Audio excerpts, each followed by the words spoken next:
ओम ह्रीं भुवनेश्वरियाय नमः। मित्रों, आप सभी का हमारे YouTube चैनल अमृत गगन पर स्वागत है। मित्रों, आज गुप्त नवरात्रि का चौथा दिन है। आज भक्त माँ भुवनेश्वरी की पूजा अर्चना करेंगे। माँ भुवनेश्वरी को संसार भर में यश और ऐश्वर्य की देवी माना जाता है। भुवनेश्वरी आदि शक्ति का पंचम स्वरूप है। इसी रूप में माँ ने त्रिदेवों को दर्शन दिए थे। माँ भुवनेश्वरी को 10 महाविद्याओं में 4 स्थान प्राप्त हैं। पौराणिक मान्यताओं के अनुसार माँ भुवनेश्वरी ही संपूर्ण जगत का पालन पोषण करती हैं।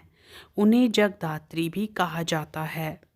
माँ भुवनेश्वरी 14 भुवनों की स्वामिनी हैं। माँ को भगवान शिव की सखी माना गया है। माँ भुवनेश्वरी की पूजा लाल रंग के पुष्प, नैवेद्य, चंदन, कुमकुम, रुद्राक्ष की माला, सिंदूर, फल आदि से करनी चाहिए। पूजा करने के बाद कथा का पाठ भी अवश्य करना चाहिए। माँ भुवनेश्वरी की कथा इस प्रकार है। पौराणिक कथा के अनुसार काल की शुरुआत में ब्रह्मा, विष्णु और रुद्र जगत की संरचना प्रारंभ कर रहे थे।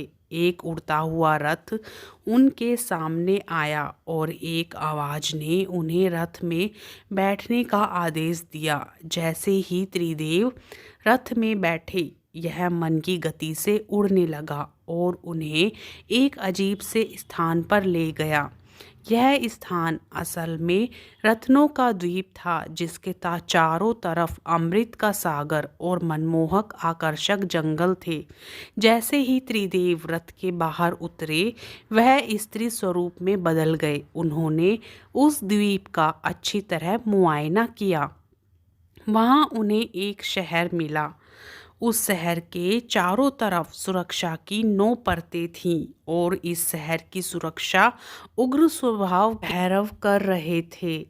भैरव क्षेत्रपाल, मातृका और दिग्पाल थे।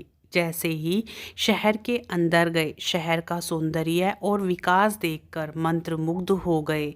आखिरकार वे शहर के अंदर स्थित मुख्य राजमहल में पहुंचे, जिसका नाम चिंतामणि गृह था और जिसकी सुरक्षा योगिनियां कर रही थी। यह शहर श्रीपुर था, देवी भुवनेश्वरी की राजधानी, जो मणिद्वीप की राजधानी थी। जैसे ही त्रिदेव महल के अंदर घुसे, उन्हें देवी भुवनेश्वरी के दर्शन हुए।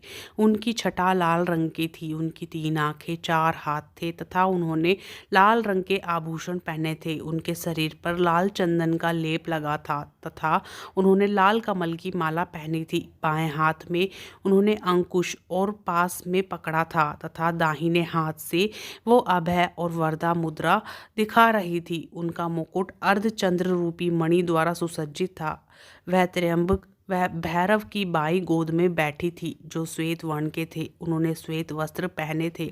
उनके बाल उलझे हुए थे तथा उनके सिर के ऊपर अर्धचंद्र एवं गंगा नदी थी। उनके 5 चेहरे थे तथा हर एक चेहरे में 3 आंखें थी। उनके 4 हाथ थे तथा उन्होंने त्रिशूल फर से लेने के साथ वरदा और अभय मुद्रा भी प्रदर्शित की हुई थी।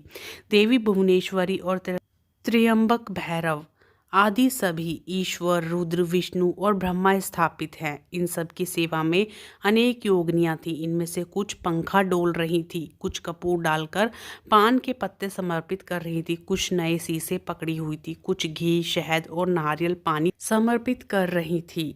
त्रिदेव ने वहां पर असंख्य ब्रह्मांड देखे। हर ब्रह्मांड में उनकी तरह ही त्रिदेव थे और यह सब उन्होंने माता भुवनेश्वरी के पैरों के नाखून में ही देख लिया।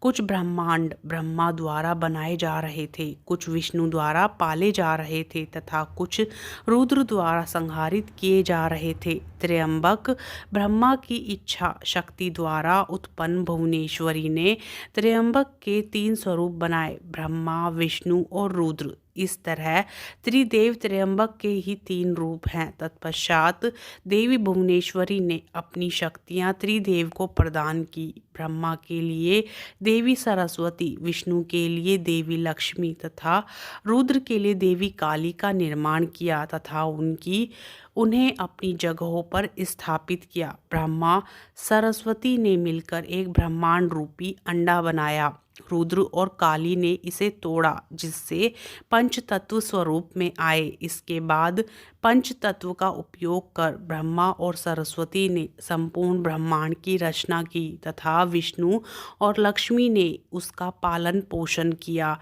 अंत में रुद्र और काली ब्रह्मांड की समाप्ति की, ताकि सरस्वती और ब्रह्मा पुनर्रचना शुरू कर सकें।